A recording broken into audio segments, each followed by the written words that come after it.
Hey, it's IdkWhatsRc, and this is the 5th episode about my RPG Flash game that you can try right now on newgrounds.com. The link will be in the description.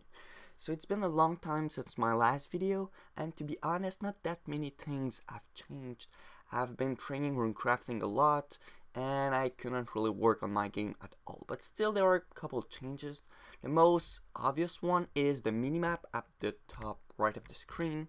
So it's a fully functional map. If I move around, this moves around too. And well, right now the area is small, so it's not really that useful.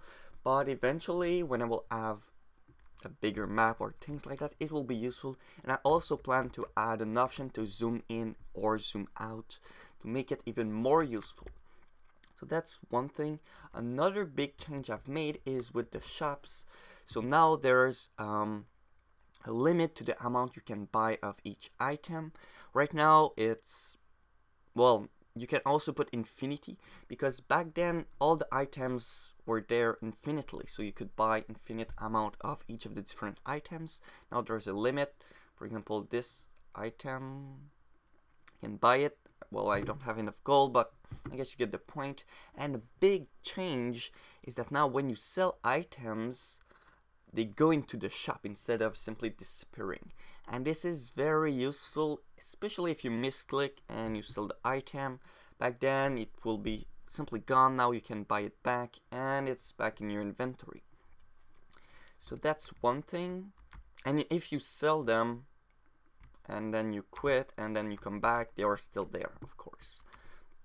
Another change, yeah, it doesn't really seem, well, it's not really obvious, but I've made a big change to the way the player moves. So back then you could move at the same speed no matter the direction you were looking. So if you were looking up and you were moving up, it will be the same speed. But now I've made a change. If you look at the direction you're moving, you move faster. And if you move at the opposite direction, or not totally the opposite, it will be slower. For example, slower, slower, very slow, super fast. And this will make a big change for combat, because before you could simply run away from the monster and keep attacking the monster like that. Well, I will show you. And I've also made a change on how the monster looks. I don't really know if I will keep this system. I'm not really a big fan. I don't really want to spoil it, but I might have a good plan for that. Yeah, this monster is kind of overpowered, but before you could simply evade the monster by running away from him and still be shooting him. But now you can't. You really need to run away or use the orb to freeze him, and then you can attack him and survive. So that's one thing. So yeah, like I've just mentioned, the look of the monster, now it's a 8 sprite system. Don't know if I will keep it, but I could also make a change so it still moves a little bit to follow the player. Like the sprite change, but it also rotates a little bit, so it's not that fixed. I could also do a 360 system, but I don't know if it will take a lot of computer power and my game will crash if I have a couple monsters. So I don't know yet if I will use it, but it would be possible for sure. I will just kill him with Frost Nova. Not Frost Nova, but whatever. And finally, a little change. Don't know if it will be useful. It's the super, like, advanced save system. So now you can put a save name, for example, I don't know, super save, and you can even add a password. Well, that's the difference. So now the password will be YOLO swag. And then when you save and you exit the game,